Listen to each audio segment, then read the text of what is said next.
Hey everybody, Essence here, and today I wanted to talk to you about anger and share with you two ways that I move through my anger. So I was messaging with someone and they were talking about having all this anger built up, and I was just letting them know, and what I want to let you know, that anger in itself is not a problem.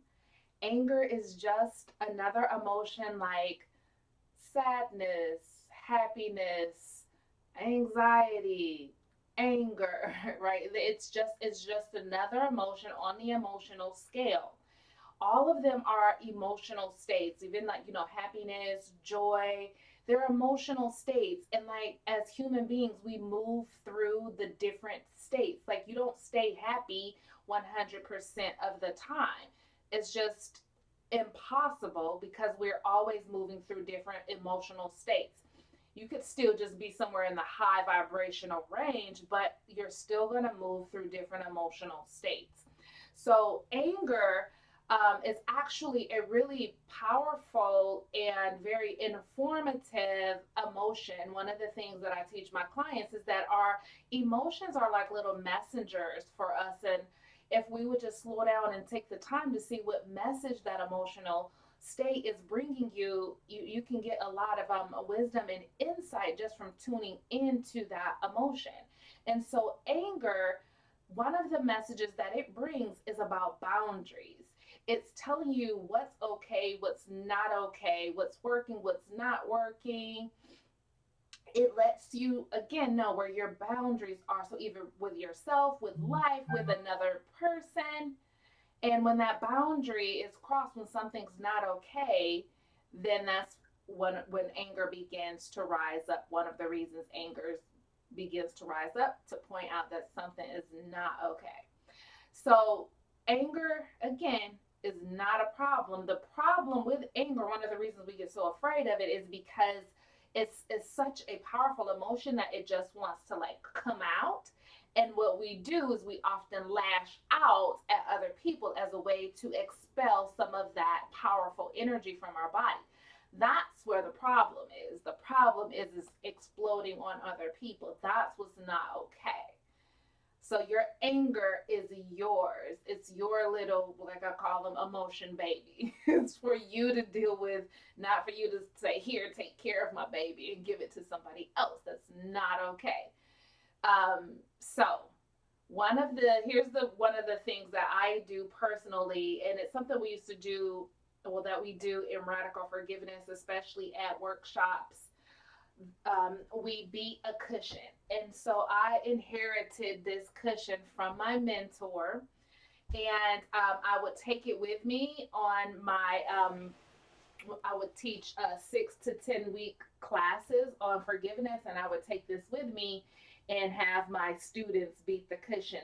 Now I keep it with me in my office for me to use when I have that anger come up. So this could be a couch cushion. You can like pull it out. You can order something. Like you can find a way to makeshift your own cushion. I think this was a seat cushion. This was something actually that they doubled over and then had it covered with material. Okay. And then we have the trusty racket. So you already know what you're angry about. I think I'm going to come over here. You already know what you're angry about. And so then you just let it out on the cushion. To be really careful not to hit the closet. Okay. Because what you want to do is you want to come over your head and hit the cushion. Okay. So you're just gonna like let it out. So I'm gonna just pretend to be angry about something. You asshole, I can't believe you didn't listen to what I said. You didn't listen, and now everything has gone to shit. You don't listen to anything I tell you. Make me so angry, and now I have to deal with all of this because you didn't listen. Right? And you just let it out. So, like, I would have my students just keep going and almost like till they were out of breath, and they just like let it all out. And so for me personally, that's the way I'll generally go. And I might even do one or two, possibly three rounds, depending on how triggered I am. Okay, so this is one way. Another way, which I generally do more often, is I'll take my cushions, my pillows off of here, and I'll just have them on the floor, just on the floor, and then I'll like beat them. So it will, this, no, this, it'll look like this. You just don't listen. You never fucking listen. I'm so angry that I'm saying the same things over and over, and you never listen to me. Okay. So this is generally what I do is this for just like everyday things when I'm working through my own traumas and just feel really, really, really angry about something. That's when I pull out my cushion. But generally, it's these little pillows. And so that's something simple that you can do. Take the ones off the couch, take the ones off your bed, and just beat them. So I haven't even gotten dressed for the day, but my spirit was like, somebody needs this. So I wanted to create this for you. Hope that this helps. And I want to give you just another way of looking at anger. And again, just seeing it's not a problem. You really can tune in and say, you know, what is your message for me? Why are you here? Why am I so upset about this?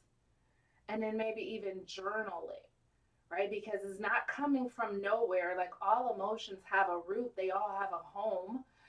So if we just tune in and listen to what they're bringing to you, it might even give you keys and insights on how to work through it, right? So if the anger is coming up because you're mad at your boss or you're disappointed about something or angry at someone in your business, it's there, it always leads back to something. So if you tune in and you listen, now you know what to work through. Now you know what you're saying when you're beating the cushion because you've listened to the message that anger is bringing you. All right, so I hope that this helps. If you're struggling or going through something or have any questions, feel free to message me and I will, yeah, share what I have to share. All right, talk to you later.